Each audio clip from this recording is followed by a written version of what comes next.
Meus irmãos, vamos nesse momento participar, cantando um hino em louvor e adoração ao nosso Deus, e aí nós temos a oportunidade, aqueles que vieram preparados, trazer os dízimos e ofertas até aqui à frente.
Misericórdia, graças te damos, Senhor, por mais esse dia na tua casa, Senhor. E nesse momento, Pai, somos gratos, Pai, pela oportunidade que temos, Senhor, de devolver a Ti dízimos e ofertas, Senhor. Somos gratos, Pai, porque Tu tens nos sustentado em tudo, Senhor. Tens sido generoso, gracioso, nos dando muito mais além do que pedimos, ou que por vezes até precisamos, Senhor. Ó Senhor, Tu és bondoso e gracioso conosco e te rogamos que Tu continue nos sustentando com mais da Tua graça e misericórdia, Senhor. E te rogamos também, Senhor, por sabedoria da parte do nosso conselho, Senhor, que Tu possa sustentá-lo em cima da Tua graça, Senhor. E que eles possam, Senhor, com intrepidez, Senhor, executar aquilo que lhes é proposto, Senhor. Você também com o nosso tesoureiro, o abençoando em tudo, Senhor. É a oração que fazemos, gratos por tudo, em Cristo Jesus. Amém. Amém.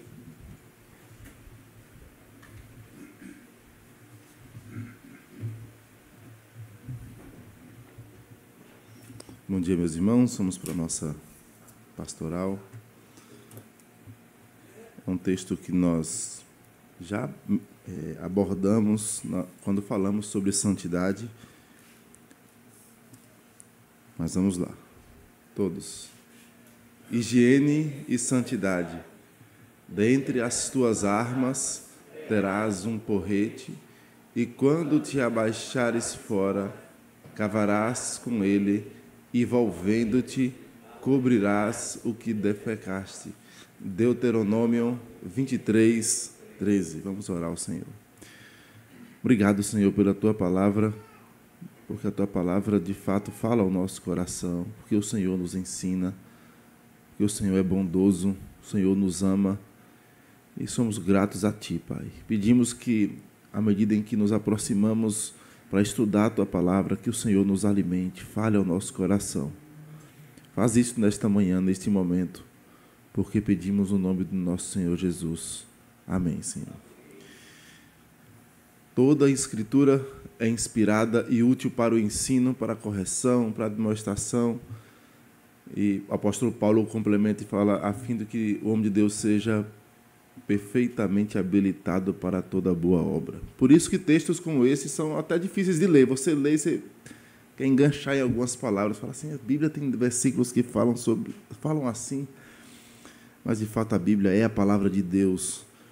E quando nós voltamos um pouco, nós estamos aqui em Deuteronômio, Moisés relembrando a lei, prestes a entrarem na terra prometida. Mas antes disso, Deus chama Abraão. E quando Deus chama Abraão, Abraão estava no seu conforto literalmente. Abraão era um homem rico.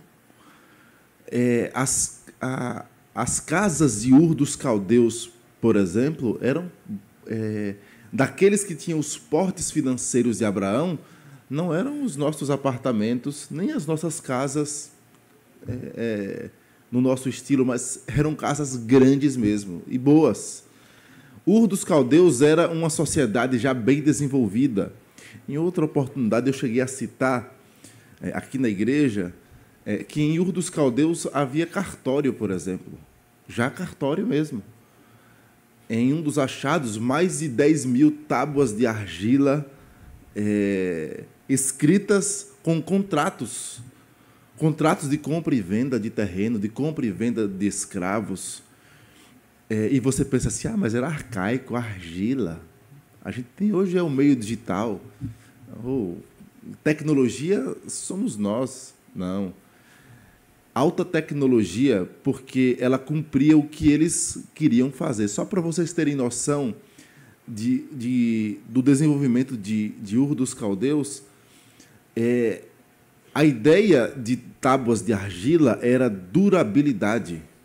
Nós estamos há 4.000 anos dessas tábuas de argila e elas estão aqui. Nós não conseguimos encontrar documentos, mal conseguimos encontrar documentos de 50 anos. Pensem no desenvolvimento daquela sociedade. Dito isso, com tanto desenvolvimento, não era uma sociedade que era desenvolvida na santidade. Porque o desenvolvimento do homem não consegue atingir aquilo que só Deus pode restaurar no homem caído. E quando falamos de santidade, nós normalmente não nos associamos à questão de higiene. E Israel era um povo conhecido, e ainda é conhecido por sua higiene, por sua limpeza. E alguns podem pensar que era apenas ritos religiosos, no sentido de que fazia parte apenas da vida eclesiástica de Israel, mas não. Tanto que versículos como esse mostram a higiene permeando outras áreas, até áreas mais íntimas.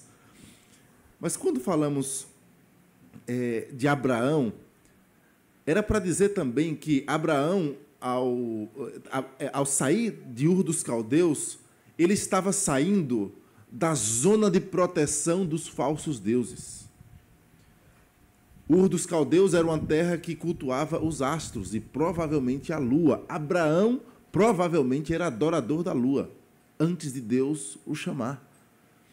E quando eles saem das suas terras, na visão dos povos antigos, é que os deuses estavam fixos em cidades e sair da cidade, viajar, a necessidade de viajar era assustadora. À noite, por exemplo, jamais.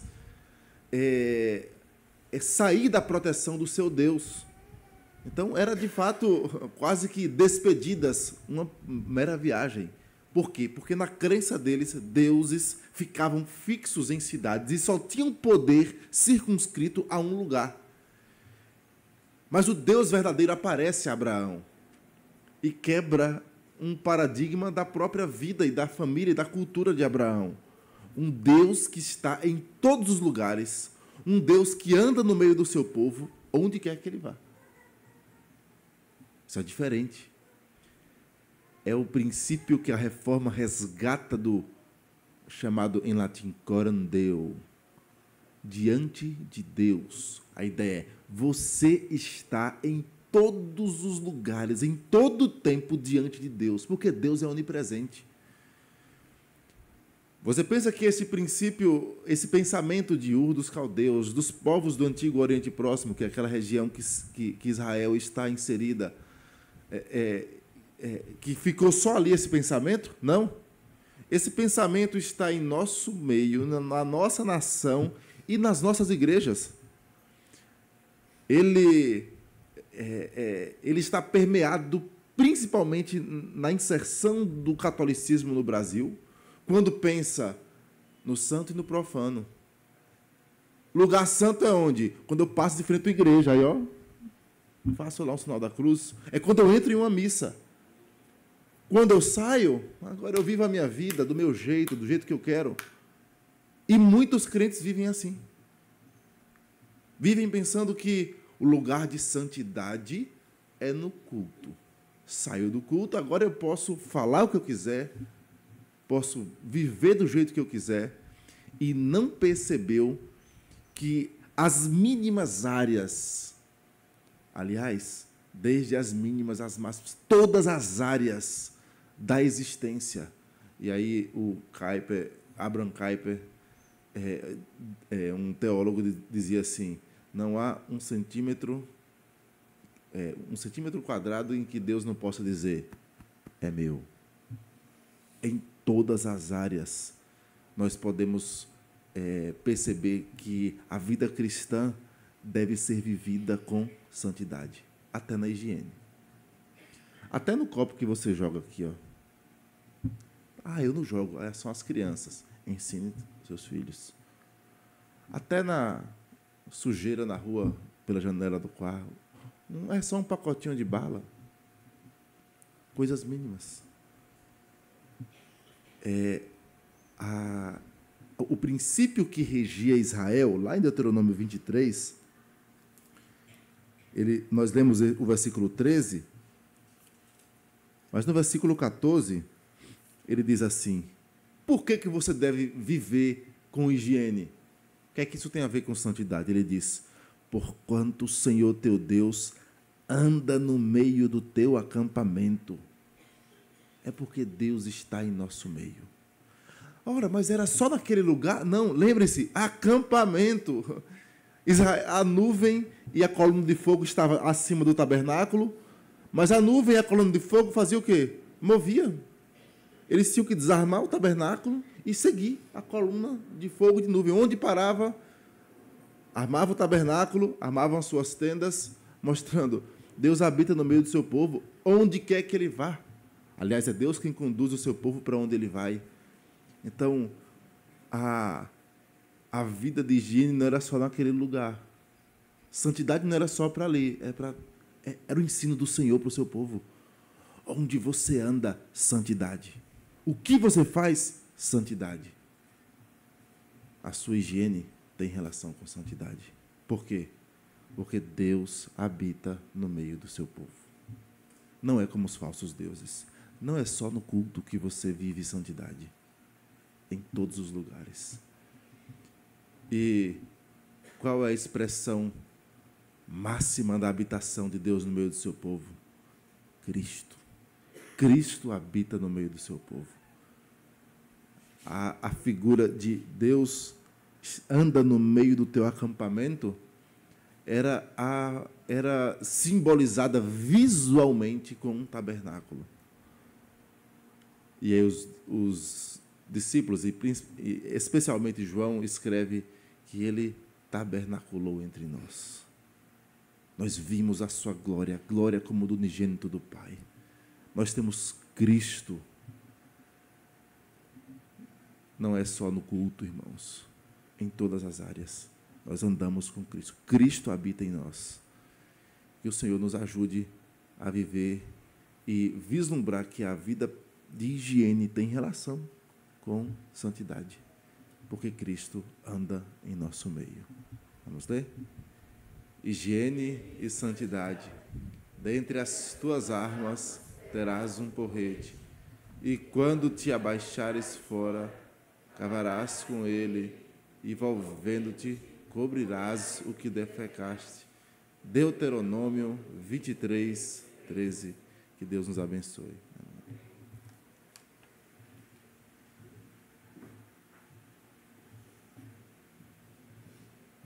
Amém. Bom dia, irmãos. Temos visitantes de primeira vez entre nós agora pela manhã. Se você está nos visitando pela primeira vez, por favor, faça um sinal com a sua mão para que possamos identificá-lo. Acredito que não. Tá bom. Vamos conhecer os aniversariantes que temos essa semana. Temos hoje a Gemima, aniversário dessa adolescente hoje. No dia 6 é a irmã Luziane, a Lu. Vou pedir que ela venha também aqui à frente. No dia 7, o Ian.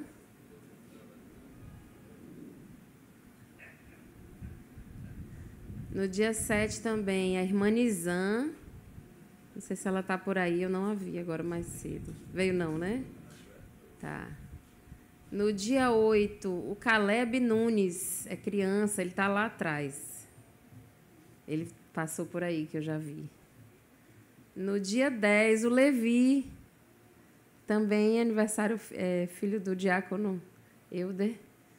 E ele também está lá atrás. E no dia 11, o Isaac, nosso guitarrista aqui do departamento de música.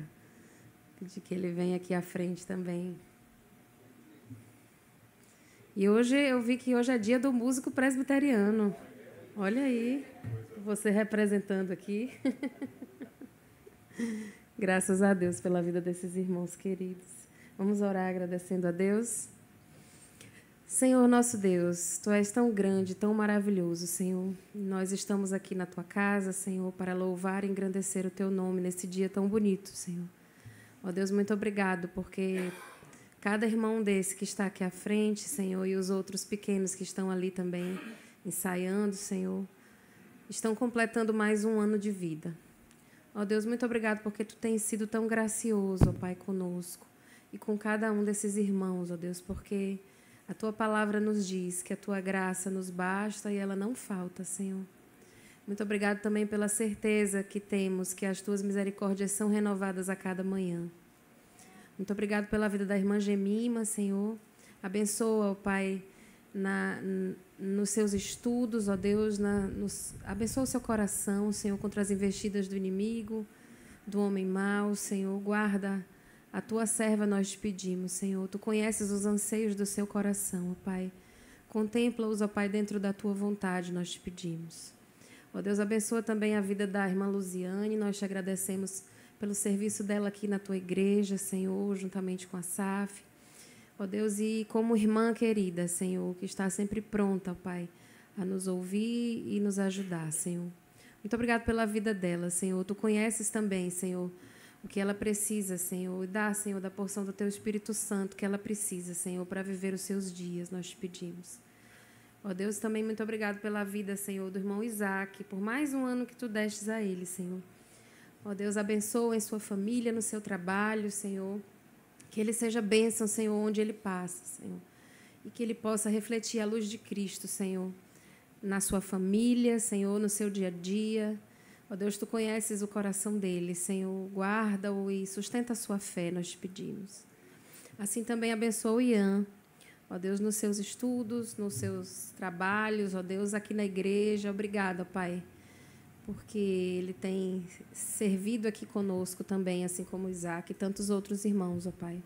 Abençoa o Senhor, continua guardando o seu coração nessa juventude, ó Pai, nós te pedimos que ele tenha cada dia mais o desejo de te servir e estar aqui na tua casa, Senhor. Ó Deus, agradecemos também pela vida dos pequenos, o Caleb, Senhor, e o Levi. Ó Deus, guarda, Senhor, na sua infância, que a palavra ouvida possa produzir frutos, ó Pai, e que eles venham a buscar a Ti como único Salvador da vida deles, nós te pedimos. Abençoa também a irmã Nizam, que não está aqui conosco, está em casa. Senhor, guarda, nós te pedimos. Em nome de Cristo Jesus, nós te louvamos e agradecemos. Amém.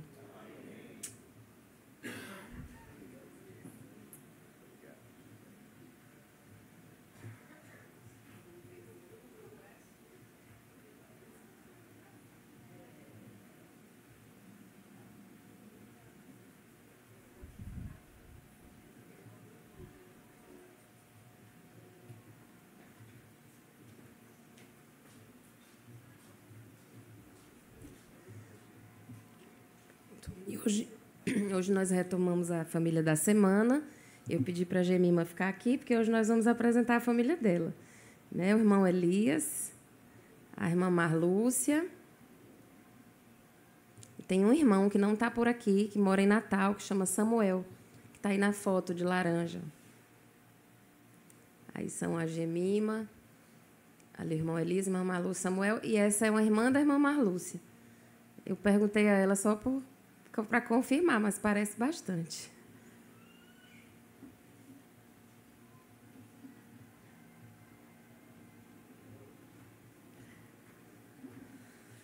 Olha aí que família bonita. Então, eu perguntei, quem são vocês? Né? Eles responderam, somos uma família protestante, presbiteriana e evangélica.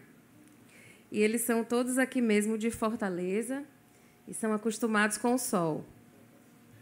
Aí eu perguntei sobre essa irmã, você falou que a irmã é daqui, né? Sua irmã, sua família. A sua família também é daqui, meu irmão? É? Toda daqui de Fortaleza, olha aí. Eles frequentam a igreja do Cambeba desde quando a Gemima tinha 10 anos. E hoje ela está completando 19. Olha aí, hoje. 19 anos. Eles colocaram assim, que ela ainda é da geração Z. E, então, faz 9 anos, mais ou menos, que eles têm frequentado aqui com a gente. Graças a Deus pela presença dos irmãos aqui em nosso meio. O que eles gostam de fazer em família? Samuel ainda é solteiro e mora em Natal. Então, o que eles mais gostam de fazer é reunir com ele lá em Natal.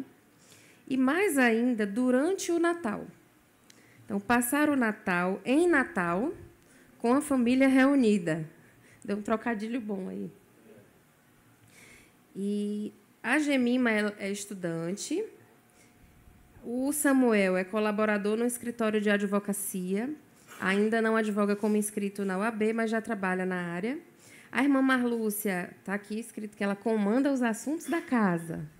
Olha aí a moral. E o irmão Elias é aposentado, ruralista, advogado nas horas vagas também. Coisa boa.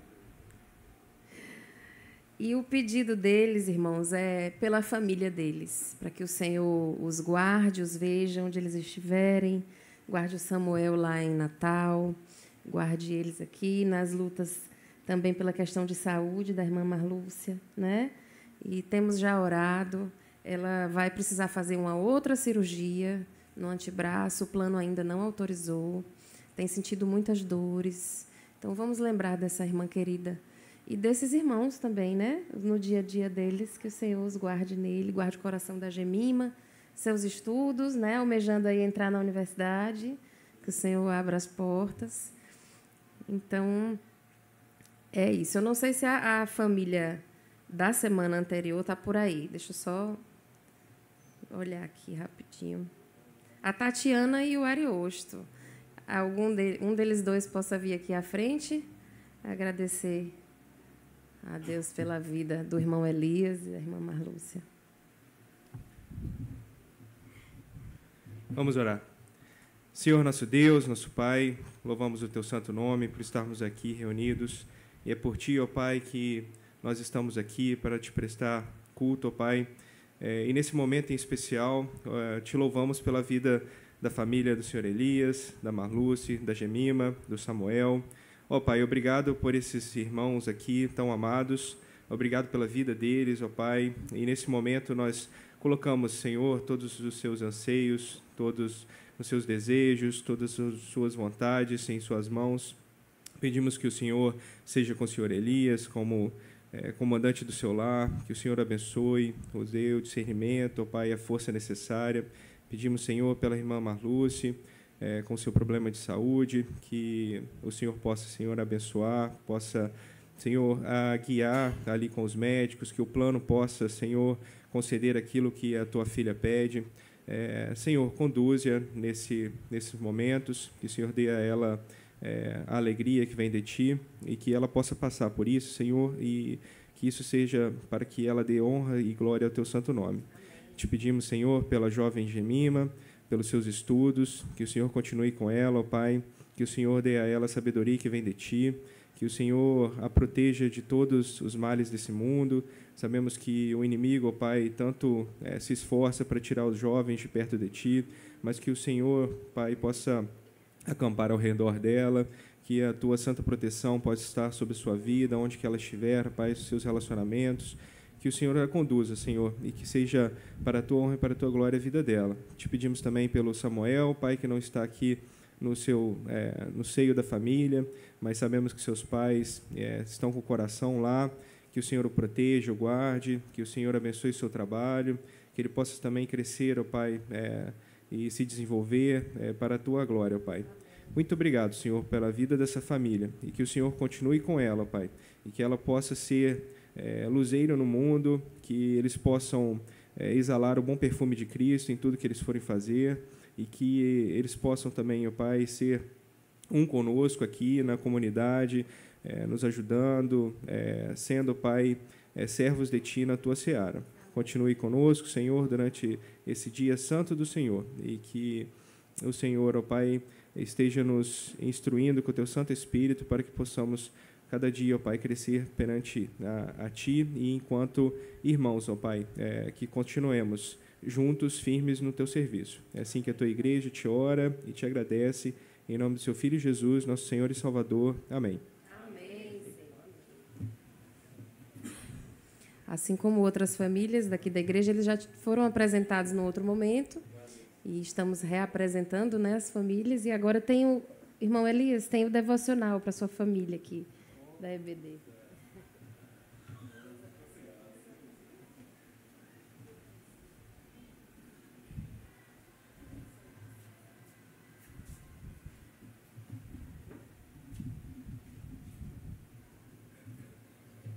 Irmãos, nós temos agora uns avisos e nós vamos...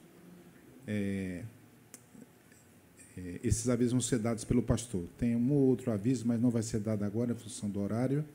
Então, o pastor tem 2 avisos muito importantes para a igreja.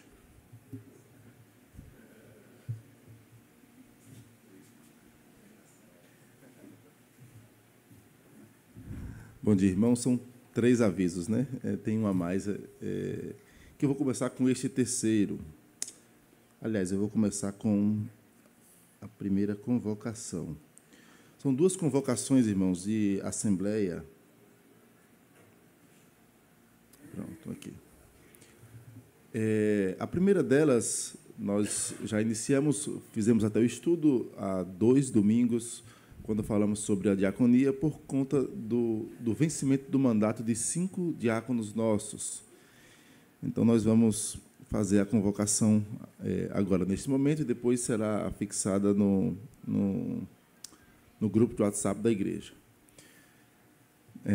Convocação da Assembleia Geral Extraordinária.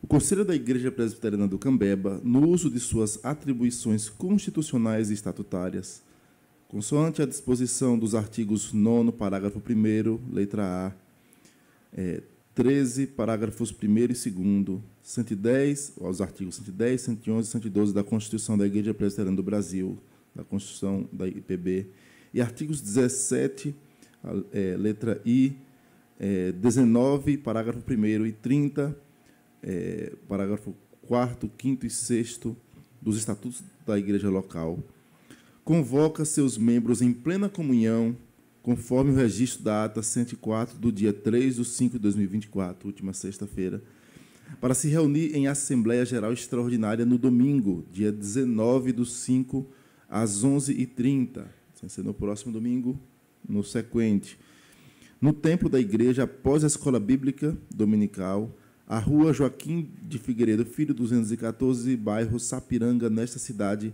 para a eleição de diáconos em virtude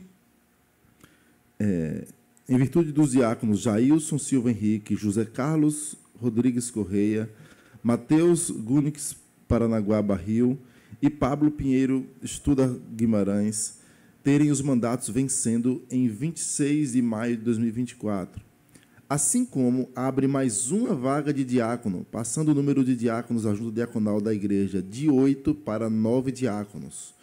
O Conselho estabeleceu as fases conforme seguem.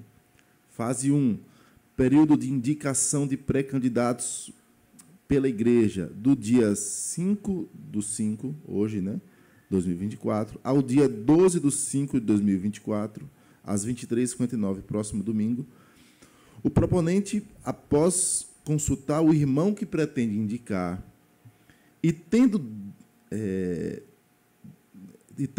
o sinal positivo, apresentará sua indicação ao secretário do Conselho.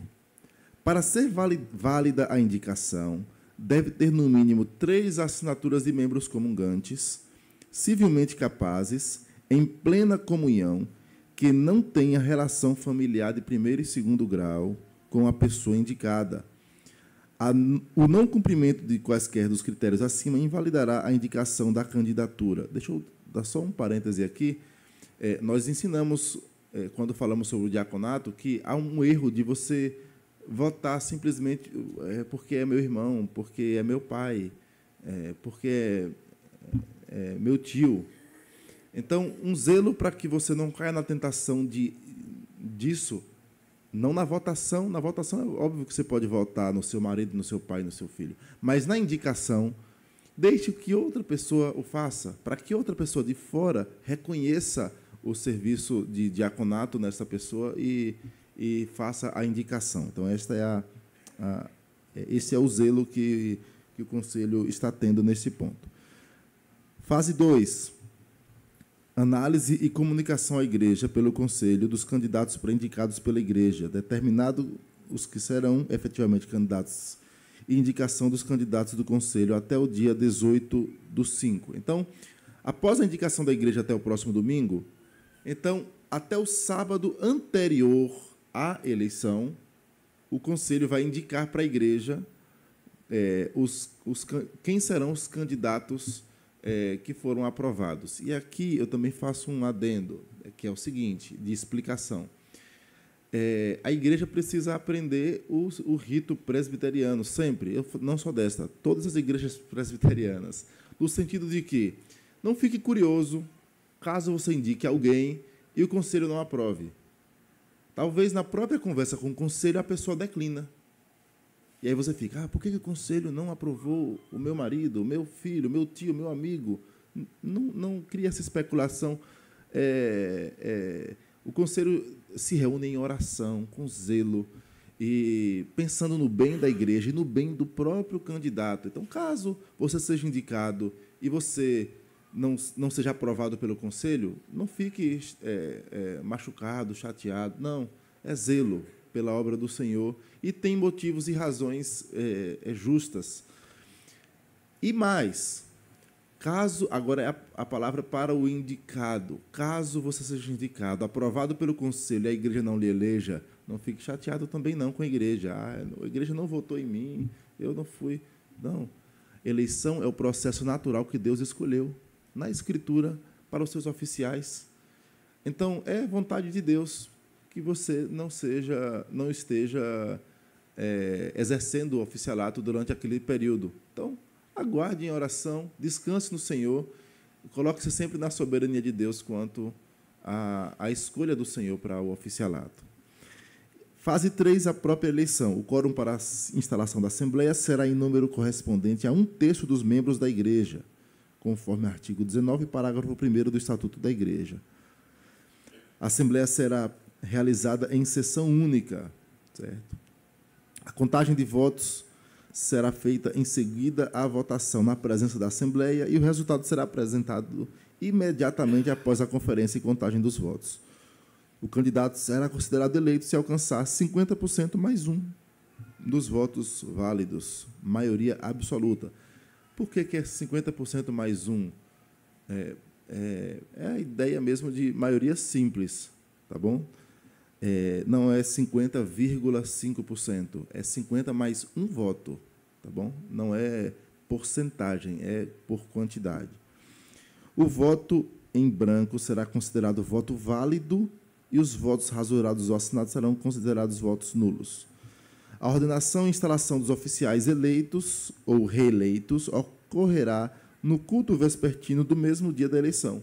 Então, de manhã nós teremos a eleição, dia 19, à noite será a instalação dos que já são oficiais, e caso a pessoa não seja um oficial e seja eleito, a ordenação deste oficial. O Conselho designará, dentre irmãos da Igreja, um grupo de trabalho que auxiliará nas providências para o bom andamento e ordem da eleição. Contamos com a presença e as orações dos irmãos em prol da Igreja, que não é nossa, mas do Senhor, e pela expansão do seu reino por nosso intermédio. E aí, Atos 14, versículo 23 diz: e promovendo-lhes em cada igreja a eleição de presbíteros, depois de orar com jejuns, e os encomendaram ao Senhor em quem haviam crido. Amém. Esta convocação será exposta no grupo de WhatsApp da igreja, do qual fazem parte os membros comungantes, após sua leitura pública no domingo, dia 5/5, durante a escola dominical, no momento dos avisos, tanto na sede quanto na congregação de Eusébio, dia de sua publicação. Então, hoje à noite a convocação será lida lá na congregação. Fortaleza, 5 de maio, pastor Timóteo, presidente do conselho. Então, este é o primeiro dos avisos. Eu creio que é suficiente. Se os irmãos tiverem alguma dúvida, depois podem entrar em contato conosco, com algum dos presbíteros, o presbítero Edson, que é o secretário do conselho, tá bom? Lembrem-se de orar por esta questão. No próximo domingo, nós não cremos em coincidência, nós cremos na providência de Deus. Nós vamos pregar sobre liderança, porque o texto da sequência Filipenses fala sobre liderança, então nós vamos fazer aplicações também ligadas à liderança e ao diaconato, tá bom? Segunda convocação. Aliás, agora, antes dessa, deixa eu dar o primeiro. São notícias boas. Pelo meu sorriso, vocês já imaginam, né? A primeira delas é ligada à nossa congregação. Nós adiamos o aniversário da congregação por conta das chuvas. Na dúvida, vai chover, não vai? Planejamos para o local aberto, e aí o presbítero Edson foi em alguns locais, até no cinema, né, tentando alugar o auditório do cinema, ali no Eusébio, mas não tivemos bom êxito em nenhum lugar. Então, decidimos adiar o aniversário. E, nesta conversa, a gente já vinha conversando como conselho, pensando, olha, na congregação, nós funcionamos num coworking, e o coworking, 25, 30 lugares, e volta e meia está ficando cheio. Um aniversário ali, nem cogitamos, num lugar apertado assim, né? E aí começamos a orar ao Senhor e também procurar lugar. E Deus abriu uma porta de um lugar ali no Eusébio, muito parecido com este, por sinal, é uma chácara, boa localização. Se vocês conhecem ali a CE 040 bem, deve se lembrar que logo após a entrada do Eusébio, tem uma casa do construtor na esquina. Na frente do Alphaville, isso. Alphaville do lado esquerdo, casa do construtor. A casa do construtor é o ponto de referência. Por quê? Porque é do lado, inclusive é do mesmo proprietário. Então, o proprietário dividiu a parte que fica para a avenida e a parte que fica para trás. Então, é muro a muro com a casa do construtor. Então, viu a casa do construtor, entrou, já é o próximo portão. Então, é bem localizado, fácil de você chegar. Já estamos apalavrados com o dono já autorizou a imobiliária para só assinar os papéis de aluguel. Então, encaixou, porque o aniversário provavelmente já vai ser já no novo lugar. Entendeu? Então, Deus é bom, abriu essa porta. E um detalhe interessante é que nós estávamos orando pelo local e, ao conversar com a dona, descobrimos a dona presbiteriana de origem, veio embora para Fortaleza e aí começou a frequentar uma batista, mas presbiteriana de origem. A gente olha só que, inclusive, ela abençoou também com uma redução no aluguel por conta de ser para a igreja. Então, orem ao Senhor por esta boa dádiva do nosso Deus, tá bom? Mas não para por aí. Boa notícia aumenta, né? Então vem a segunda convocação. Eu vou ler a convocação e depois eu falo. Edital de convocação, outra Assembleia Geral Extraordinária. Então nós vamos ter 2 domingos seguidos com a Assembleia na igreja, tá bom?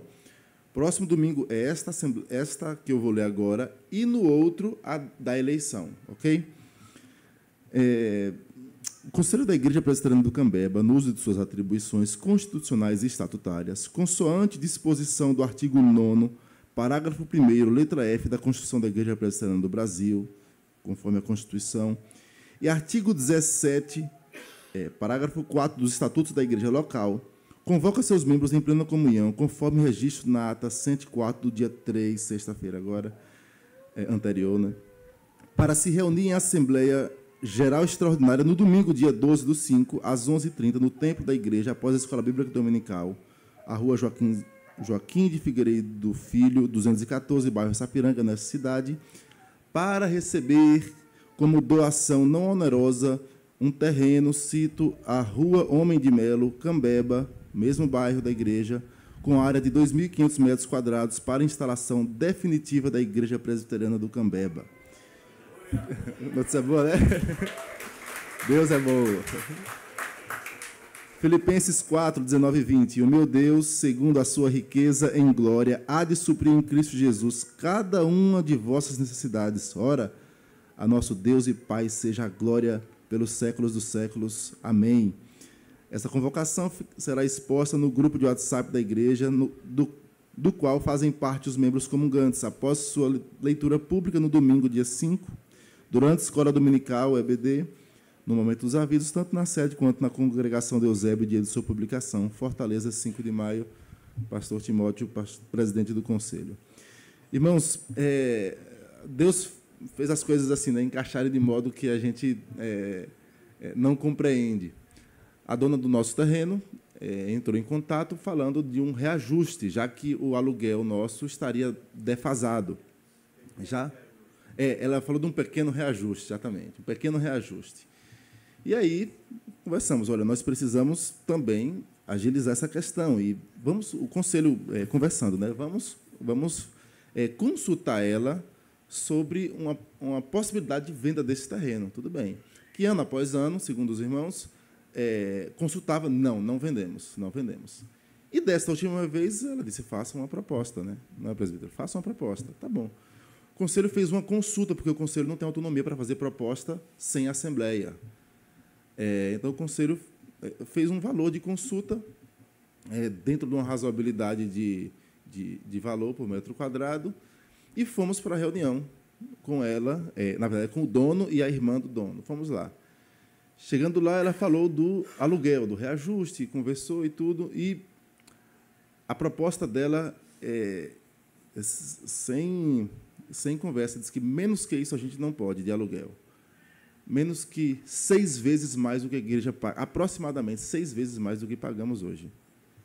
Porque diz que a pessoa que veio avaliar o terreno disse que tem até outra pessoa em vista querendo alugar esse espaço com valor bem maior. Então, já foi um susto para a gente. Opa, 6 vezes mais. E aí, a proposta de venda, aí eu vou dizer o valor para os irmãos terem noção, o que ela quer também, diz que menos que isso, não. 11 milhões. Então, e aí ficamos nesse... Opa, estamos aqui na beira, sem ter como reagir, né?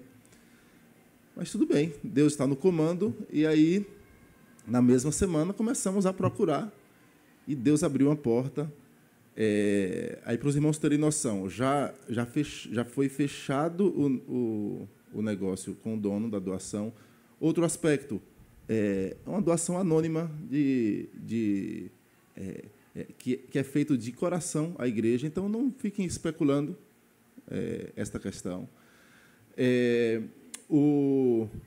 Já foi apalavrado com o dono, e o dono já autorizou também a imobiliária a iniciar as tratativas, a estar na ordem dos documentos, e por isso a urgência, porque eu não posso assinar um documento de recebimento de doação sem a Assembleia aprovar o recebimento da doação.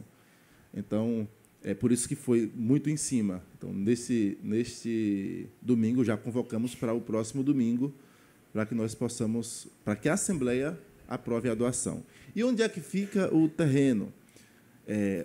A localização está bem próximo daqui. Se você sabe ali, descendo a Washington Soares, tem a entrada da cavalaria. Uma entrada antes da cavalaria. Você entra e vira à direita. O terreno já está, se não fosse as árvores ali daquele terreno central, que vai ser um condomínio, que vai ser levantado, né, um condomínio ali, você já veria já de cara o muro do terreno. Se eu não estou enganado, é na faixa de 60 metros de frente. Não, mas a parte... o terreno todo dá 100 metros de frente, e aí vai dar uns 50, né? Ok, pronto. Então, vai na faixa de 50 metros de frente e uns 40 e alguma coisa de fundo, certo? Em metragem, ele é um pouco menor do que esse, mas se você lembrar que nós temos um terreno não bem dividido, porque aqui é tudo adaptação, você vai perceber que lá vai parecer bem maior, porque você organizando tudo num canto certo, tal, e você vai ter uma área muito maior do que a que nós temos disposta aqui nesse terreno, certo? Aqui é 2.700, né? E lá 2.500. Mas é bênção do Senhor, e certamente a nossa expectativa é que, quem sabe, Deus é quem sabe, mas nossa expectativa é que no aniversário da igreja a gente já inaugure o novo espaço, daqui a 3 meses. Então, orem por isso. E aqui eu já passo a desafiar a igreja. Nós vamos continuar nosso estudo sobre mordomia cristã, sobre fidelidade. Seja fiel. Seja fiel. Vocês sabem que nós não somos uma igreja que vive a pedir dinheiro, surrupiando os bolsos dos fiéis. Somos uma igreja séria. Pastor não ganha por comissão. Ninguém aqui é beneficiado por comissão. Tudo que entra tem destino no reino do Senhor, na obra do Senhor, no crescimento do seu reino. Seja fiel. Então, esta é a palavra inicial que nós desafiamos a igreja. Seja fiel nas suas contribuições. Deus o sabe da sua possibilidade em relação a ofertas, mas seja fiel. É a primeira palavra que nós trazemos. Quando falarmos sobre dízimo, no nosso estudo, na nossa sequência de estudos, aí nós falaremos um pouquinho mais específico, tá bom? Mas é isso. Nós vamos orar ao Senhor nesse instante, agradecendo a boa mão dele. Nós não temos dúvidas de que nós não fizemos nada senão sermos conduzidos pelo Senhor para chegarmos nesse ponto. É a misericórdia dele agindo sobre nós. Eu me recordo muito de um presbítero já falecido, lá na Igreja da Bahia, e ele dizia assim, ele era um homem muito engajado no serviço e tudo, e ele, quando falava de construção de templo, porque ele ficou à frente de um trabalho, quem conhece a Bahia, Santo Antônio de Jesus, ele ficou à frente da construção inteira do templo de Santo Antônio. E ele falou, um dia ele falou assim, em reunião de conselho, mas é algo tranquilo, não foi nada privado. Quem aqui sabe o nome de cada um dos construtores desse templo aqui? De cada oferta que foi dada aqui? Ninguém sabe. Você não tem. Quem foi que doou aquele quilo de cimento daquela coluna ali? Do dízimo de quem veio? Já tem 60 anos esse templo. Você não vai ser lembrado não, irmão. Nem eu. Se o Senhor Jesus não voltar, daqui a 100 anos, seu nome vai ser um registro de ata. Somente. Mas a obra do Senhor vai ser propagada pela sua instrumentalidade. Guarde isso no seu coração. A gente vai passar. Todos nós vamos passar aqui. Ninguém vai deixar nome. Então, guarde isso e contribua com liberalidade, com o coração aberto, porque a obra não é minha, não é dos presbíteros, dos diáconos, de ninguém, nem de quem doou o terreno, nada. A obra é do Senhor. Guarde isso no coração. Vamos orar, agradecendo ao Senhor. Santo Deus e Pai, nós te rendemos graças, porque o Senhor é o Deus que conduz a tua igreja. Nós pedimos ao Senhor a tua bênção, Pai, sobre todos estes documentos, essas notícias. Nós pedimos ao Senhor que esses negócios não entravem, mas que tudo continue correndo como já tem corrido. Ó Deus, para que a tua igreja tenha um lugar próprio, fixo, para proclamar o teu nome, Senhor, neste bairro, nesta cidade. E nós queremos ser usados pelo Senhor nesta obra, Senhor. E pedimos ao Senhor por misericórdia, desperta o nosso coração para temer o teu nome, para amar a tua obra, também para contribuir com a tua obra, de modo que esse trabalho cresça, que almas sejam alcançadas pela proclamação da tua palavra através da nossa vida, Senhor. Pedimos por misericórdia, Senhor. Ajuda-nos. Abençoa também aqueles que se disponibilizaram e que têm se disponibilizado não só acerca do terreno, mas acerca de outras áreas que são desenvolvidas aqui na igreja, seja com serviço, seja com dinheiro, seja com oração. Abençoa a tua igreja, Senhor.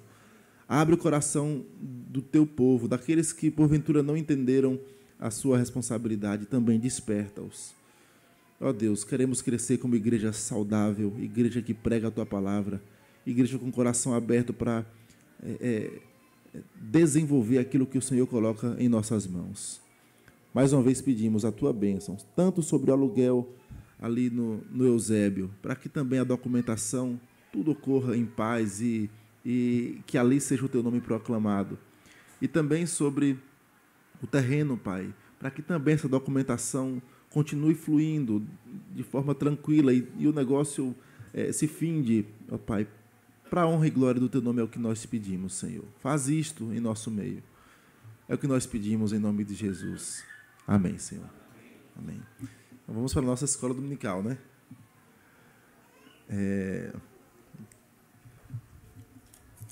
Vou pedir ajuda aos irmãos. Continuando sobre a questão da reforma. Nós não vamos... Ah, é verdade, tem os adolescentes, né? Adolescentes e jovens, é verdade. Adolescentes e jovens podem seguir para suas classes e os demais ficam aqui. Nós vamos já iniciar a nossa escola dominical por causa do nosso tempo avançado.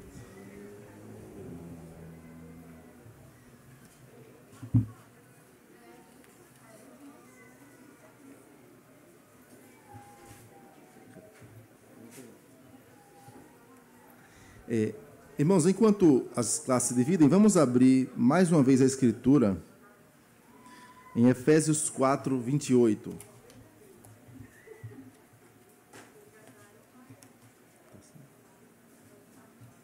Efésios 4, 28.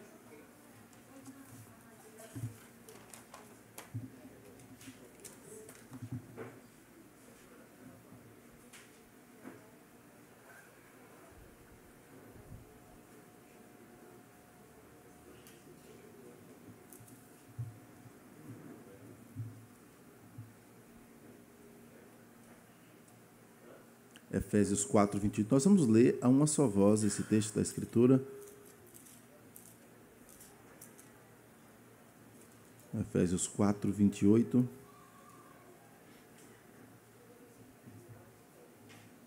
Diz assim a palavra do Senhor. Todos. Aquele que furtava, não furte mais.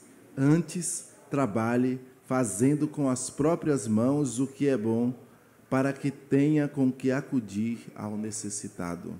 Amém. Vamos orar mais uma vez. Obrigado, Senhor, pela Tua palavra e pedimos que o Senhor fale ao nosso coração, que o Senhor nos ajude a entender nossa responsabilidade como servos do Senhor, trabalhando, ó Pai, nas nossas vocações respectivas, honrando o Senhor em tudo o que fizermos. Este é o nosso desejo, Pai. Nos ajuda, Pai, a isso. Pedimos que o Senhor nos ensine nesta manhã, em nome de Jesus. Amém, Senhor. Amém. Irmãos, nós estamos tratando sobre mordomia cristã e sobre a tríade que Calvino levanta, que é vocação, frugalidade e poupança. Ainda estamos na questão de vocação, vamos terminar hoje vocação, adentrar em frugalidade. Quando falamos sobre vocação, nós abordamos essa máxima que é lançada nos meios acadêmicos. O Calvino é o pai do capitalismo. E mostramos que isso é uma falácia, pois o que Weber percebe é que existe um modo de se comportar com o trabalho, com o capital, como os protestantes se comportam de tal modo que parece favorecer, e eles parecem ficarem ricos, parecem desenvolver o capital, e ele queria entender qual era esta relação, e não há, aliás, nenhuma citação disso do próprio Weber no seu livro Ética Protestante e o Espírito do Capitalismo. Na verdade, ele deturpa o conceito de predestinação no seu livro e ainda deturpa o movimento calvinista com anacronismo, entendendo o calvinismo na sua raiz como sendo um movimento puritano do seu tempo e não como um... Ele não cita o pensamento de Calvino para falar da ética protestante calvinista quando ele cita isso em seu livro. E aí nós levantamos essas perguntas. Qual era a visão reformada sobre a economia? Como foi que os reformadores enxergaram essas questões? Quais foram os principais legados? E aí dividimos em três, que são, e o primeiro deles é o da vocação. E aí citamos o próprio Calvino quando ele fala que não existe trabalho nojento ou insignificante que não seja verdadeiramente respeitado e importante ante os olhos de Deus. Deus não olha assim, aquele ali é um desentupidor de esgotos, aquele ali é um advogado, um empresário, um médico, alguém. Não. Um juiz. Não existe um trabalho nojento e outro menos nojento. Eu falo é óbvio que eu estou falando daquilo que é lícito, não do que é ilícito, é claro. Mas esta visão foi resgatada na Reforma. Nós falamos também daquela questão do trabalho contemplativo, que era a visão católica. A visão católica olhava o trabalho contemplativo como um trabalho digno, santo, aos olhos de Deus elevado espiritualmente, e o trabalho braçal como um trabalho, no máximo, e aí segundo Tomás de Aquino, moralmente neutro. Não é nem santo, nem é mau. O trabalhador da lavoura, ele não é nem santo, nem é mau. Então, essa era a visão. E aí, o pensamento católico era de que o trabalho de monge, de freira, de padre, de um filósofo, era, de fato, um trabalho sublime, porque ele trabalhava a mente, a alma. Tinha essa visão. Mas a Reforma vem e resgata esse princípio. Ela vai de encontro a esse princípio porque ela vai para a Escritura para buscar. Tá bom, vocês estão dizendo que é assim, mas qual é o princípio bíblico? O que é que Deus pensa sobre o trabalho? E aí ele traz o conceito bíblico. Antes da queda, o trabalho braçal de Adão, cultivar o jardim, era bênção. O trabalho, eu vou usar assim, contemplativo, de pensar nomes para os animais, todos eles respondiam a Deus, eram para a glória de Deus, era para desenvolvimento da criação, para a glória de Deus. Então, antes da queda não havia isso. Deus coloca o homem como um subgerente da criação. Isso é trabalho, é bênção. Trabalho não é tortura. A tradução comum para trabalho liga à tortura. a palavra, a etimologia da palavra liga à tortura. Mas é quando chega... Aliás, antes de chegar o pensamento da tradução de Lutero, que nós mencionamos, depois da queda, Deus continua com o mesmo trabalho para o homem. Deus não falou para Adão, olha, agora que você caiu, agora que a terra foi amaldiçoada, você agora vai fazer outra coisa a não ser trabalhar, ou outra coisa que não seja o trabalho. Não, você vai continuar cultivando a terra. É bênção, estou te dando graça. Você merecia era morrer de fome, mas eu vou deixar você obter o sustento da terra também. Qual era o castigo? Não era o trabalho. O castigo era o suor, o cansaço, a fadiga, a dificuldade de colocar o pão na mesa. Então, isso foi o castigo. O trabalho, não. O trabalho continuou sendo bênção, graça, vocação da parte de Deus. Aí é onde eu citei Tomás de Aquino, que pensava, não, o trabalho é, no máximo, moralmente neutro, no máximo. Trabalho braçal, era o que ele colocava. E aí vem Lutero com a tradução da palavra trabalho para a língua alemã, que quando ele traduz a Bíblia para o alemão, ao traduzir a palavra trabalho na Escritura, ele usa uma palavrinha que significa vocação. Por quê? Não é que ele estava inventando algo para a Escritura, não. Porque ele, estudando o conceito de trabalho na Escritura, ele percebe, não, trabalho não é tortura, trabalho não é castigo, trabalho não é isso. Então eu tenho que traduzir uma palavra para trabalho que significa aquilo que realmente é na Escritura. Vocação. Isso muda o pensamento na Reforma. Trabalho como vocação.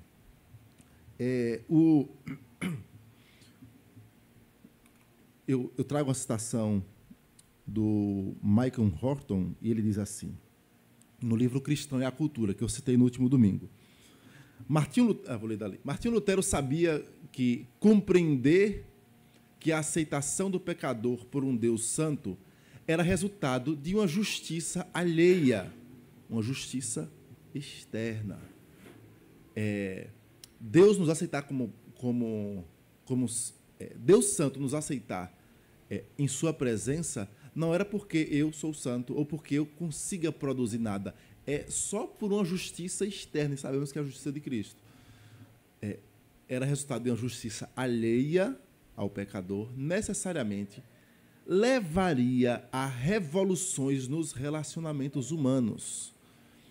Libertado do foco interno, o crente estava livre para tomar o mundo como uma atividade espiritual e piedosa, em vez de separar-se dele com o entendimento distorcido de que ele estava, desse modo, se separando do pecado.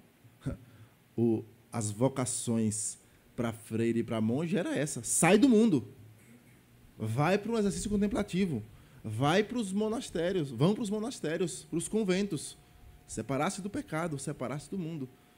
Mas essa ideia era distorcida, porque nós passamos a encarar o mundo como uma atividade espiritual e piedosa em tudo o que fizermos. É o que nós falamos hoje também na pastoral. Pois até mesmo na cela de monge, Lutero lembrava, eu ainda tinha aquele malandro, sua própria natureza pecaminosa ali junto comigo. Não adianta sair, porque o pecador vai comigo. Não é à toa que a história vai mostrar problemas graves mesmo em monastérios e em conventos. Não que eles sejam piores do que nós, mas é porque o pecado habita em nós. Não os peço que os tires do mundo, mas que os livres do mal. Mas nós entendemos a vocação que Deus nos dá para vivenciarmos no mundo mesmo, no mundo caído. Com isso, o conceito reformado de trabalho ele é intimamente ligado ao conceito de vocação. Ele é a mesma coisa, vocação e trabalho. E aí nós vamos falar um pouco sobre isso, desenvolver um pouquinho mais. Porque a ideia, irmãos, é que todos os nossos bens recebidos da parte de Deus, os nossos dons, Todos os nossos talentos, eles são dados a serviço do próximo. Todos. Deus nos dá as aptidões para serviço do próximo. O que está por trás disso é o mandato social. Quando diz, enchei e multiplicai. O que está por trás disso é o mandato cultural. Desenvolva a criação. E o mandato espiritual. Que é responder a Deus para a glória dele tudo que eu faço. O ponto é que nós somos chamados a desenvolver a criação para a glória de Deus.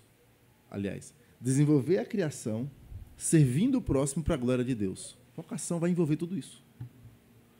Quando você pensar assim, você vai perceber que, de fato, não existe vocação em glória.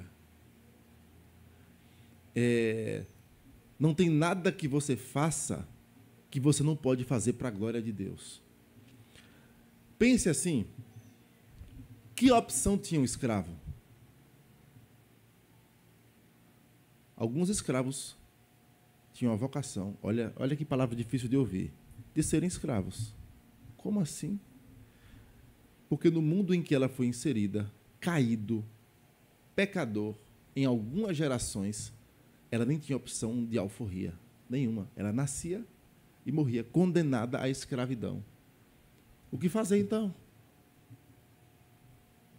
Se ela conhecesse ao Senhor, Paulo dizia, sirva como se fosse para Deus. Sua vocação, nós não temos como fazer essa transformação. Até que o reino de Deus atinja toda a terra como as águas cobrem o mar, haverá escravidão. Vocês acham que vai acabar algum dia? Mas não, porque o pecado está dentro. O pecado está no homem. Talvez você acabe alguns formatos de escravidão, mas vai sempre ocorrer. Jesus disse que os pobres sempre vocês vão ter convosco. Não é que Jesus amava a exploração, não, nada disso. É porque, de fato, a queda está aqui e ela vai atingir até a volta de Cristo, os homens. Os pecados, não há nada novo debaixo do céu. Serão os mesmos. Então, o ponto a nossa vocação deve nortear o modo como nós nos comportamos com o trabalho. Não é o nosso trabalho que norteia o modo como nós somos vocacionados. É a nossa vocação que norteia. E uma coisa difícil a pensar nisso é pensar isso mesmo. Olha, mas e se eu estiver na vocação errada? A gente observe o que nós mencionamos. Mencionamos o que Lutero, aquele exemplo de Lutero na última semana. Lutero fala assim, olha, faça um bom sapato e venda por um preço justo. Você sabe fazer um bom sapato? Sabe? Pronto, sei. Faça ele e venda por um preço justo. Glorifique a Deus. O que é que está por trás disso, irmãos? Não só a vocação, mas uma palavrinha difícil. Contentamento. É difícil o contentamento. Aí eu volto, por exemplo, do escravo que Paulo fala na Escritura. Olha, Paulo não está ali sendo favorável à escravidão racial, escravidão. Não é isso que está por trás. Paulo está mostrando, olha, na sua condição, eu não tenho como te libertar daí. Eu não tenho como ir aí invadir o Senhor aí e tirar você. Mas você é servo de Deus. O que é que você faz, então, na sua vocação? Na sua vocação, faça tudo para a glória de Deus.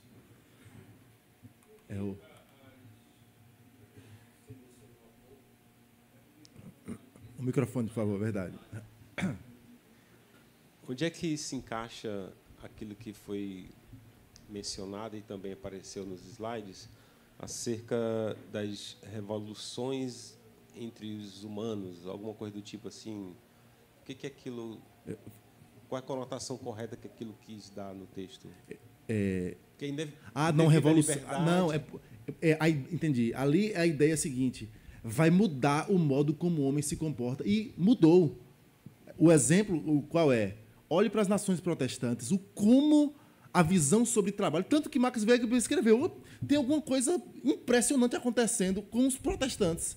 Estão ficando ricos, estão prosperando.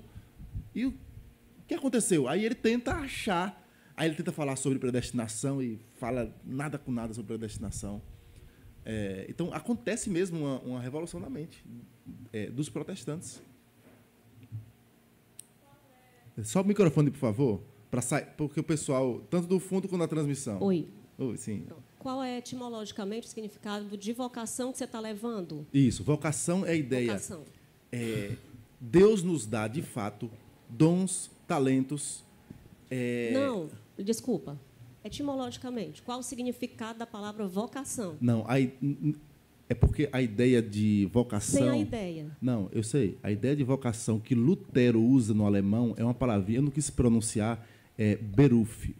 E a ideia é de vocação. Você recebe de Deus dons e talentos para desenvolver em tudo que você faz.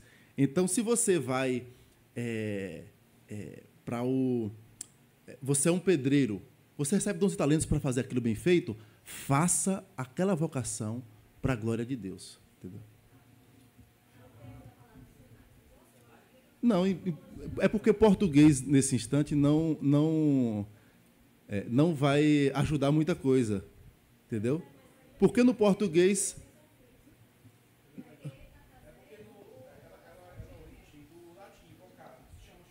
Uhum. Sim, sim. Então, veja, mas é isso mesmo. Deus lhe dá dons e talentos para você exercer aquilo para a glória dele. Então, veja, o que está por trás da vocação Deus chama cada ser humano, dá dons e talentos para ele, e Deus cobra disso. Deve ser para a glória dele. Você não faz para ganhar dinheiro. Você não faz porque seu pai está te mandando. E aí o exemplo disso, que Calvino, quando é colocado pelo pai para fazer direito, ele não queria fazer direito. O que Calvino faz? Faz direito. Por quê? Porque o pai mandou.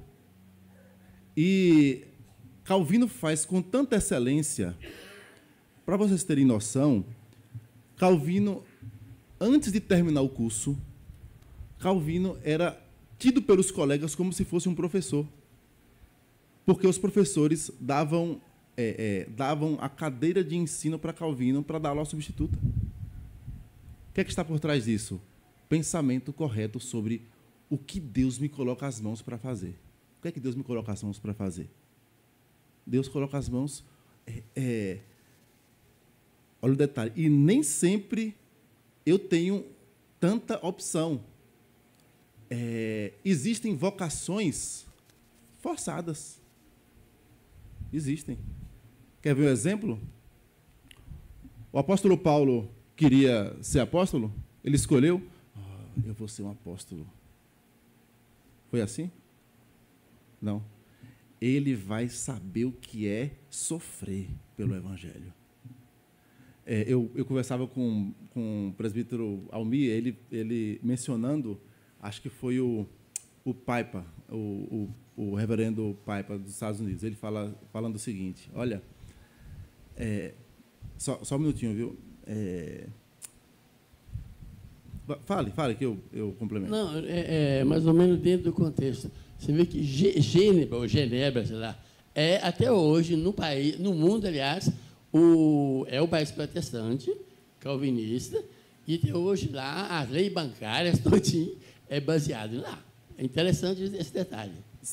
Esse é o aspecto de como a reforma atingiu esses países que repensaram o modo de vocação. Sim.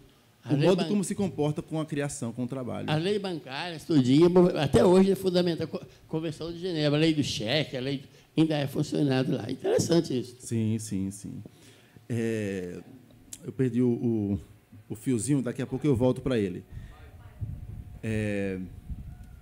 Assim, tem vocações do Paipa que o Paipa cita, fala assim, você não, nem sempre você faz aquilo que você quer ou planejou fazer. Às vezes, Deus, na sua soberania, conduziu a sua história, porque todos os nossos dias foram escritos e determinados, de tal modo que você vai ter que exercer uma vocação que você não quer, ou que você não escolheu. Aí ele dá o exemplo de Daniel, José do Egito. José do Egito foi vendido como escravo. Não tinha nenhuma perspectiva de José ser o segundo do Egito. E parem para pensar, José poderia recusar Faraó? Já pensaram nisso? Faraó, olha, o senhor está pensando que sou eu, mas eu não vou, não. Nem tinha opção. Mas o ponto é, você trabalha para a glória de Deus. E o pensamento de José é impressionante, porque quando os irmãos chegam diante dele e o pai morre, agora José vai nos matar. O que a gente faz? O que é que José diz? Os irmãos lembram? O Senhor me enviou adiante de vós para vos preservar com vida. Consciência. Eu não estou aqui a serviço de ninguém, nem de mim mesmo. Estou a serviço do Senhor. O texto de Efésios 6 diz assim, 5-9. Quanto a vós outros servos, obedecei a vosso Senhor segundo a carne, com temor e tremor, na sinceridade do vosso coração, como a Cristo, não servindo à vista como para agradar homens, mas como servos de Cristo, fazendo de coração a vontade de Deus, servindo de boa vontade, como ao Senhor e não como a homens, certos de que cada um, se fizer alguma coisa boa, receberá isso outra vez do Senhor, quer seja servo, quer seja livre. E vós, senhores, de igual modo, procedei para com eles, deixando as ameaças, sabendo que o Senhor, tanto deles como vosso, está nos céus, e que para com ele não há acepção de pessoas. Perceba o como Deus estabelece o modo como tanto o escravo quanto o Senhor trabalha para a glória dele. Responde a ele. Eles não fazem simplesmente por seus negócios, nem por suas famílias. Não é esse o fim. O fim é a glória de Deus. E Paulo fala também em 1 Coríntios 10, 31. Quer comais, quer bebais ou façais outra coisa qualquer, fazei tudo para a glória de Deus.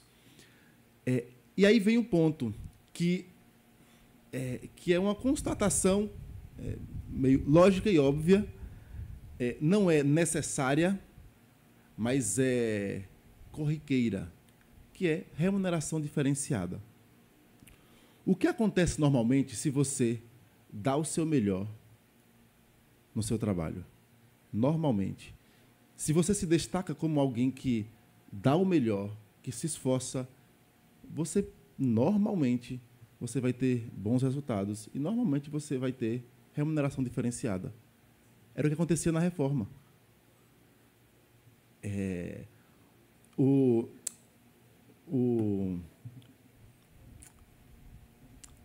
Os ourives, estava tentando lembrar a palavra, os ourives que trabalhavam com ídolos, eles faziam o quê?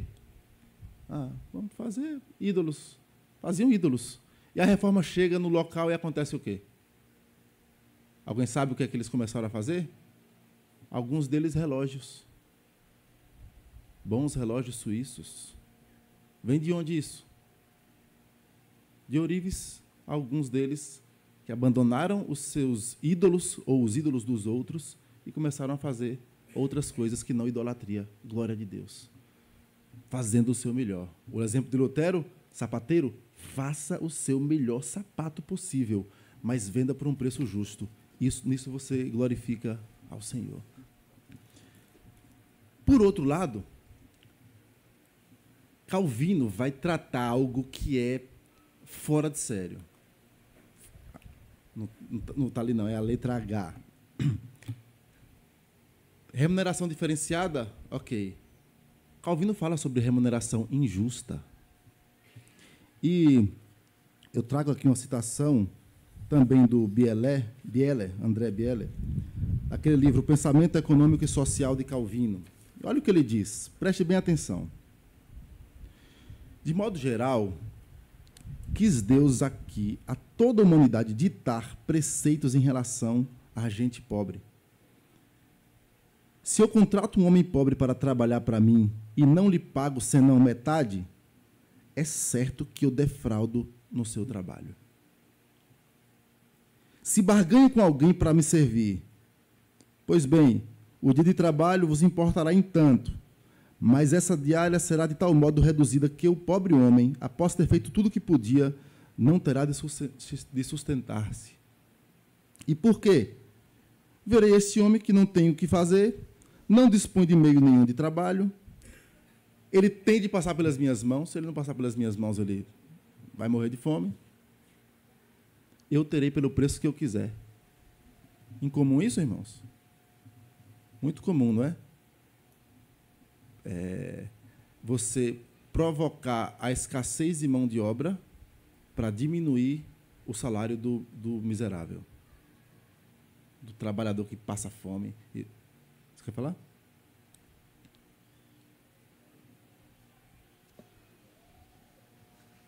O senhor pode encerrar e eu faço uma observação aqui. Eis como fazem os ricos frequentemente. Espreitam as ocasiões a fim de reduzir a metade do ganho da pobre gente, quando não tem em quem empregar-se. Oferecer-se-ão sofregadamente para trabalhar. Não tem outra preocupação que ganhar o necessário para viver, desde que achem onde. Então, um ricaço perceberá a situação. Este indivíduo está sem nada. Precisa de tudo. Eu vou ter ele por um pedaço de pão. Porque, a despeito de seus dentes, tem ele que aceitar a minha oferta. Eu vou pagar meio salário. E ele ainda vai ter que ficar contente. Quando, pois, usarmos tal rigor, ainda que não tenhamos retido o salário, há sempre crueldade e teremos defraudado a um pobre. E essa dissimulada cobertura de nada adiantará diante de Deus, que tenhamos desembolsado o dinheiro já desde o primeiro dia. Importa saber se o pobre homem está satisfeito. Calvino esmaga qualquer ideia de capitalismo selvagem que é atribuído a ele. Porque, na visão de Calvino, salário por especulação é pecado. Vou dar um exemplo. Você pode pagar mais de um salário. Não, mas a lei manda pagar só um. Está errado, irmãos. Se você pode, e se aquele serviço vale mais que um salário, dê mais que um salário ao seu trabalhador. Isso não é ideologia, não, irmãos. Seja lá quais for. Isso é princípio da Escritura. Não amordaces o boi enquanto trabalha. É fazer uma observação que eu vi que o senhor vai passar para a frugalidade, que nos parece que o conceito de vocação está muito mais ligado a uma oportunidade e necessidade, ou seja, um meio externo onde você está, e dons e talentos, que seria mais algo interno, do que necessariamente que se vê hoje, que seria o desejo e o anseio do seu coração. Sim. Né? Então, às vezes, a pessoa tem outro talento qualquer, ou tem outra oportunidade, outra necessidade, mas ela fica insistindo, não, porque eu quero aquilo dali, eu quero isso, eu quero isso, eu quero isso. E, na verdade, é que eu não estou dizendo que o desejo e o anseio não estejam juntos disso, isso. Mas me parece que o papel dele é bem mais reduzido do que se pensa na nossa sociedade hoje. Sim. E, muitas vezes, então, a gente fica perdendo tempo atrás de vento, ao invés de estar trabalhando, seja para a nossa família, seja para a sociedade, seja para a igreja. Né? Pode falar. E aí um exemplo disso, por exemplo, até quando se tem a ideia de vocação exatamente como chamado de Deus, a gente quer canonizar essa vocação, esse chamado. Né? Vou dar um exemplo aqui fácil. Às vezes você eu quero ser pastor, eu me sinto vocacionado para isso. Mas isso não quer dizer exatamente que você vai ser pastor. Exatamente. Isso não é determinante. E nem vai dizer que você é mais santo. Isso é um bom sinal. Né? A Bíblia diz que boa obra almeja aquele que almeja o episcopado. Mas isso não necessariamente quer dizer que vai se concretizar. Só está dizendo que é um bom anseio. Né? Então, a gente não pode canonizar isso. E lá em Atos, por exemplo, na instituição dos diáconos, né, a gente vai ver exatamente isso. Eles não escolhem aí quem se sente vocacionado. Não, olhem quem tem boa reputação, olhem quem tem os talentos, escolham ele e os encarregue desse ato. Então, muito mais do que ficar olhando se a pessoa quer ou não fazer aquilo, a gente deveria olhar se ela tem a condição de fazer aquilo, se há necessidade de fazer aquilo, e, de repente, talvez, convencer aquela pessoa daquele desejo. Exatamente. Quando você olha nessa perspectiva, a insatisfação com o trabalho, ela precisa ser revista. Porque o que pode estar por trás é idolatria do coração. Talvez você está idolatrando ou finanças, ou idolatrando alguma posição de status. Não é incomum você ver, por exemplo, uma pessoa desempregada recusar emprego. Às vezes o salário é o mesmo. O trabalho similar, assim, de força, de cansaço ou de... Mas não, esse trabalho parece mais inglório. É porque não entendeu vocação. Não entendeu que Deus dá a todos, de fato, dons, talentos, mas Ele dá ordem de cultive a terra. Ele não falou para Adão assim, Adão, o que é que tu gosta de fazer? É uma junção de tudo. Tinha uma junção do que Adão necessitava fazer. Ele tinha que plantar para colher. Ele tinha que aprender a trabalhar com o solo. Ao mesmo tempo, Deus deu a ele capacidade para desenvolver. Envolve, de fato, tudo isso. Aí o exemplo de José entra também bem a calhar. Porque ele tinha tanto a habilidade e a situação empurrou ele. E aí o que ele faz? É para a glória de Deus. Eu acredito que nessa questão de chamado, a circunstância ela influencia muito, né? Porque muitas vezes a gente é chamado para determinada atividade porque já tem uma iniciação naquilo ou uma facilidade para lidar com aquilo. E quando você persiste naquilo, persevera naquela atividade, você vai naturalmente se desenvolvendo, né? Uhum. Então, você vê muitas pessoas que são atraídas pelo imediatismo profissional, veem muitas pessoas bem-sucedidas e se espelham naquelas pessoas, mas sem ter aquele preparo inicial, que foi o sofrer dentro daquela atividade, que por muitas vezes você passa por dificuldades durante a sua caminhada profissional. Com aquele seu chamado, você enfrenta muitas coisas que entra nisso que o senhor falou. Sim. Poxa, eu estou nessa atividade aqui, estou tendo que entrar aqui debaixo de um servidor para tirar aqui um cabo que está todo empoeirado e sujo. Né? A gente que trabalha na área de infraestrutura já passou por muita coisa, já de entrar em lugares assim que são totalmente insalubres, né? De trabalhar também em locais muito insalubres, assim como outras atividades também exigem. E isso, muitas pessoas querem desistir ao longo do caminho, achando que aquilo não é seu chamado, só que ela atribui o chamado ao conforto da atividade, ao conforto do trabalho. A gente sabe que não é como a gente falou, uma punição, não é uma tortura, mas que também não é confortável. Então, quando a pessoa busca certo tipo de conforto em alguma atividade, isso já está mostrando também que o hedonismo está dentro dessa pessoa. Exatamente. Ela não está buscando a realização profissional e o exercer da sua vocação, mas uma busca por satisfação pessoal, através do trabalho. Sabe, isso é a fuga da punição da queda.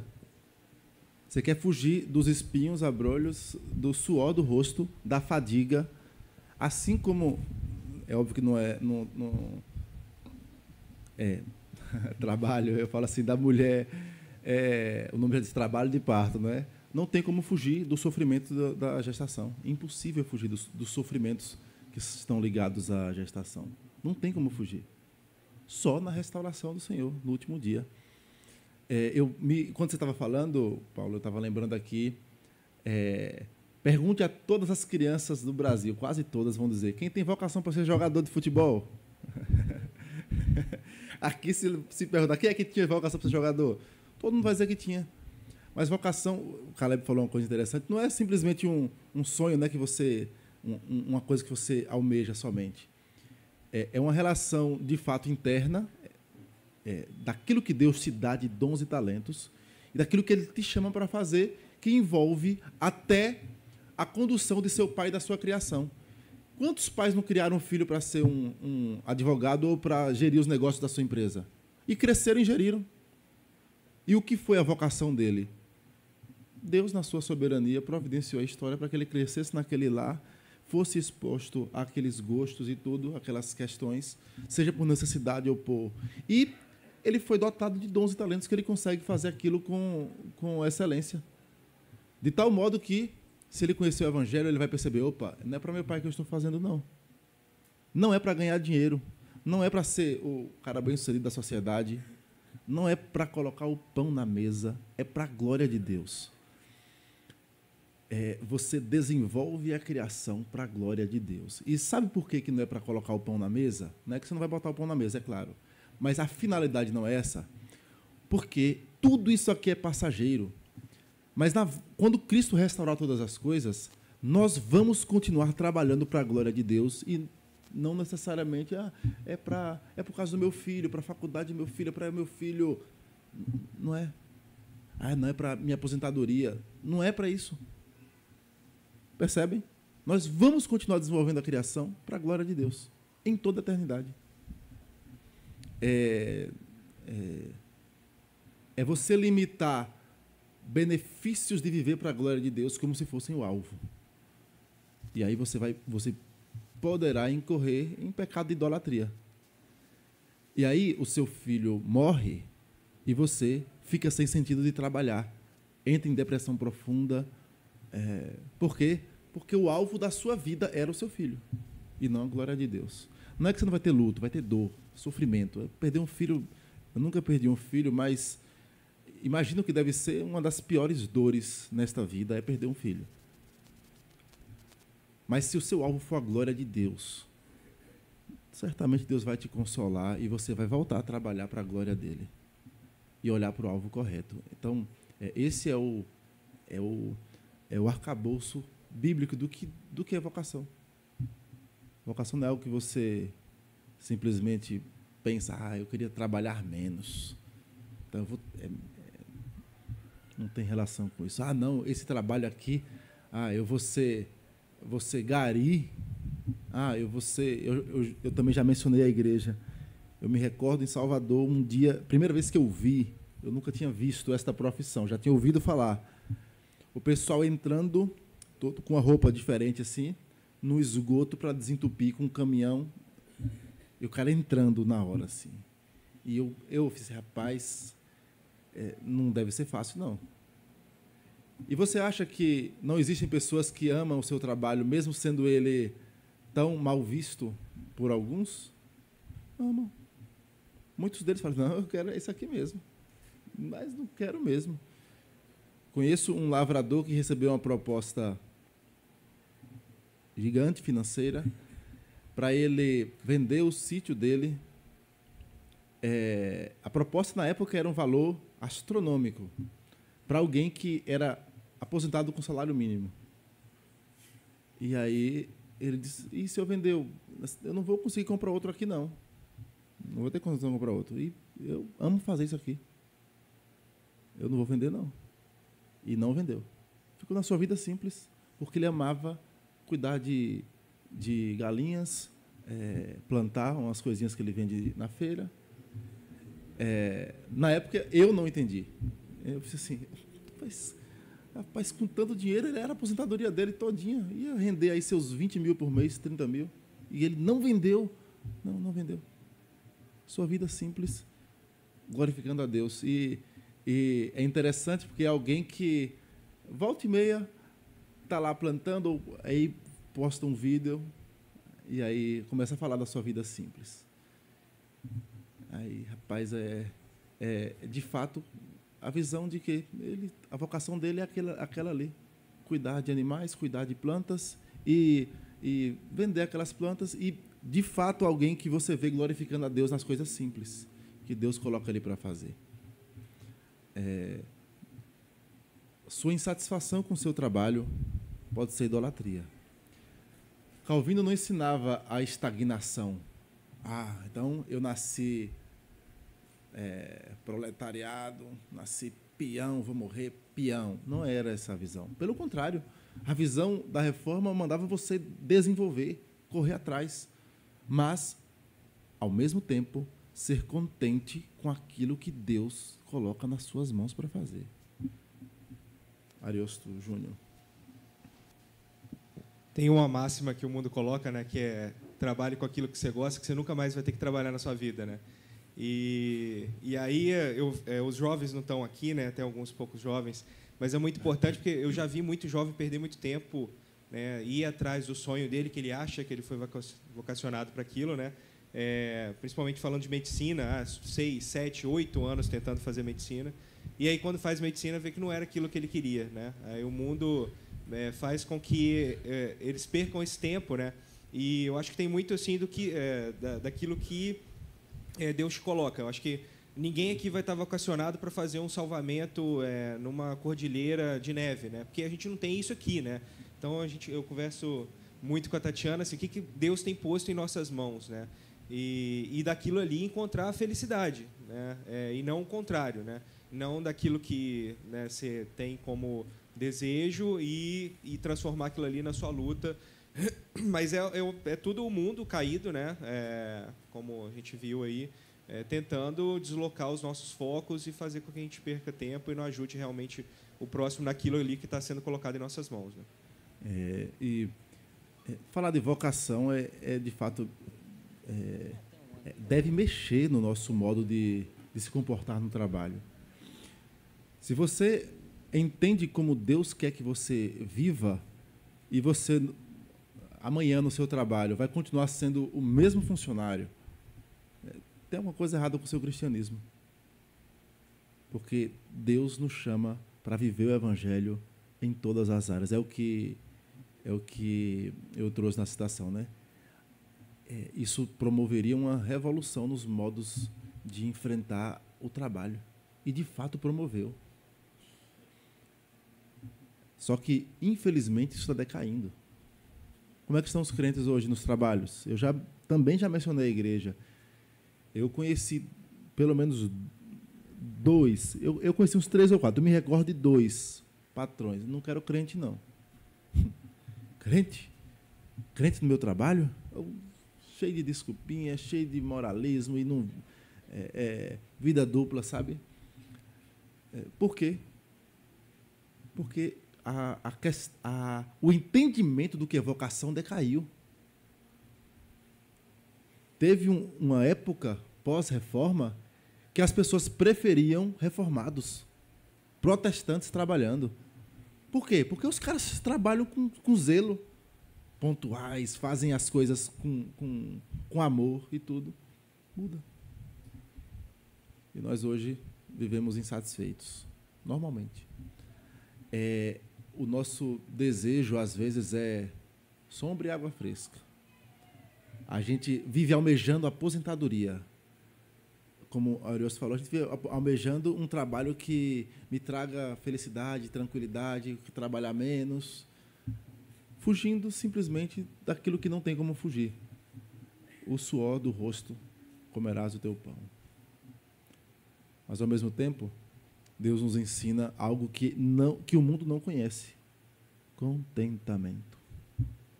Nós podemos ser contentes em qualquer vocação. Qualquer uma. Qualquer uma que for colocada em nossas mãos. E aí Eclesiastes fala sobre isso. Eclesiastes 9:10, ele diz assim: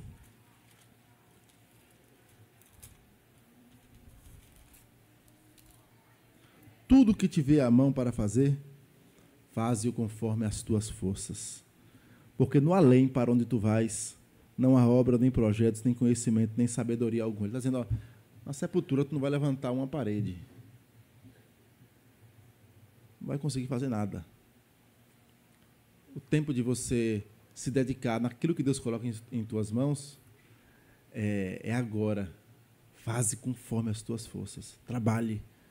Dê o seu melhor. É para a glória de Deus.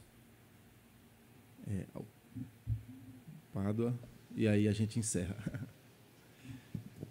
Eu percebendo o tempo passando, e a gente ficou muito falando sobre a vocação, o trabalho, o chamado, e foi muito bom esse debate, mas nós falamos pouco nesse item remuneração diferenciada. Então, não é uma pergunta, é um toque mesmo, porque a gente se trai fazendo isso no dia a dia. Por exemplo, você vai numa rede de mercado, paga o preço que está lá, não pede desconto, não acha caro, sai sorrindo. Mas quando a gente encontra uma pessoa, um pai de família que foi despejado do trabalho, no sinal vendendo uma maçã, uma laranja, a gente quer barganhar.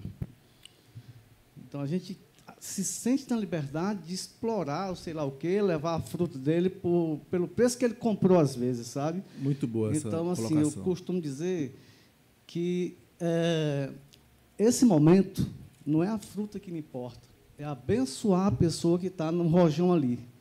Então, essa semana passada, nós fomos no Ceasa, como sempre vamos, e a Socorro saiu impactada, porque ela foi numa banca de uma senhorinha lá, comprou inhame.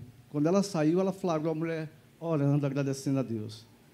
Porque, certamente, as vendas naquele dia foram péssimas para ela. E ela agradeceu porque apareceu alguém para comprar aquele inhame. Então, esse item aí, ele caberia a gente pensar nessa questão.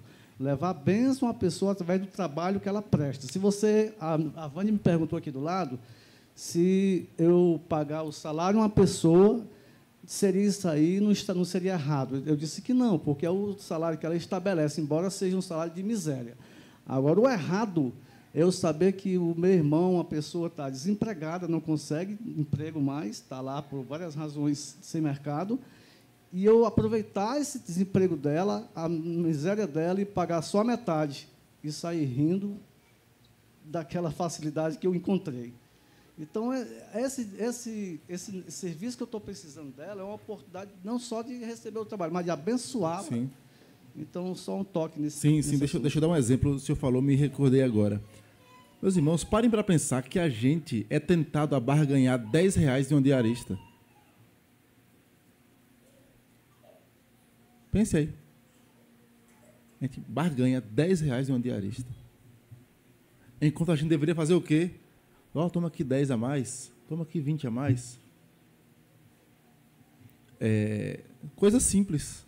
Por quê? Porque a pessoa não tem outra opção, ela vai aceitar você. É exatamente o que Calvino cita ali. A gente faz no nosso dia a dia com a diarista. Só um exemplo. Não estou me eximindo, não. Nós todos somos tentados a isso. Mas o ponto é, o que é que a palavra de Deus nos ensina? Não amordaceis o boi enquanto trabalha. Que Deus tenha misericórdia de nós e nos ajude, irmãos. Vamos orar?